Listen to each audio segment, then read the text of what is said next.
And Carmit Levite has a special report today. She's taking a part in a special stage operatic performance paying homage to a feminist German poet, Else Lasker-Schüler. And she is here live with the stage director, Bruno Berger-Gorski. Hello and welcome. Hello. And congrats. You keep all of these things hidden and all of a sudden it's like, what, you're starring in a play tonight? Well, starring is pushing it a little bit. This is a beautiful opera called Else Lasker-Schüler by Josef Tal, who, as Bruno just said, was the founder of the Israeli atonal music. And this is a homage to her. We'll talk about her. I'm just the narrator. We have extremely so we're not incredible gonna hear operatic, tenors coming out of your mouth. No, the women up there are really worth listening to. And Adi Etzion, she's an actress who plays the elder Else Lasker-Schüler. She's a very prominent actress here in Israel. It's going to be part of the Jaffa Festival at the Teva Theater here in Jaffa tonight at 8 o'clock. Fantastic. If anyone's around to see it. So tell us kind of the story, about this woman, why it's such a,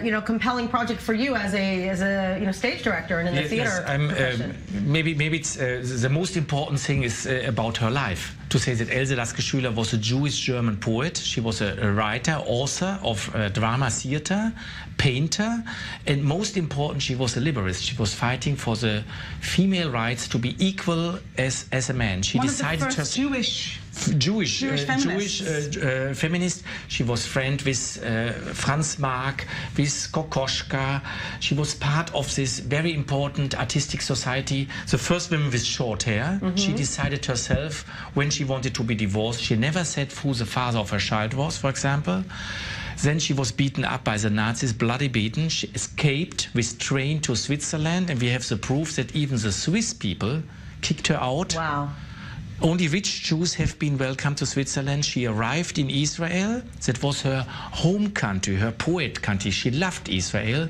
And here she died with 70 years old on the streets of Jerusalem as a bag lady. This is such a, this is the fact that, it's great that we're at a time now we're able to now start hearing stories of people that have been unknown throughout history. But this is really quite tragic. She's very tragic. Had no family. She was penniless, but yet this genius. She lost her mother when she was very, very young. They say they kicked her out of school.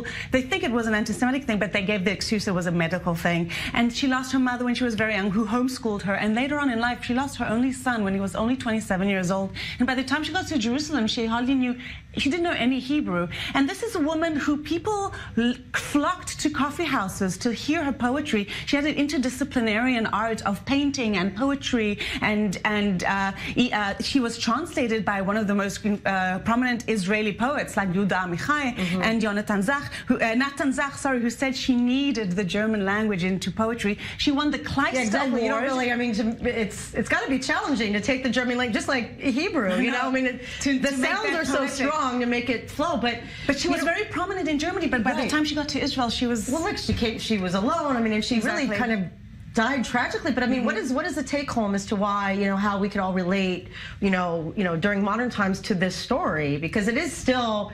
I'm sure are others like this that weren't known that are going through horrible experiences. For every woman today, like with Saudi Arabia, still a woman is not allowed to drive. And for every woman, she's a hero because she decided herself. Her sexual life was decided by herself. And she lived out of any kind of control of society. And when you read her poems, you start to cry. It's incredibly not being sad, but also being powerful. As a woman, she should be more like you see with the short hair, she should be more in the whole gender discussion. She was one of the first one who was dressed as a man. She said, I have the same rights like a man. I behave like a man. Wow. So I decide by myself. Yes. So she was really a strong feminist. Yehuda Amichai called her the first hippie. And we're talking about the early 1900s. This is way before liberation and Gloria Steinem and women's rights, right? And you see in the back, Einat Aronstein. She's fabulous. Oh, she's amazing. She's a young leading soprano. Last year we did the same show in Salzburg at the festival. She's a young leading Israeli soprano for atonal music, together with ensemble of contemporary Israeli players. And famous Adi Etzion, she was the first Else of Josef Tal. He knew her. So she was the very first singer in Israel, 75. Beautiful story. Thank you all so much. And everybody go check it out. What a fantastic story. Carmit.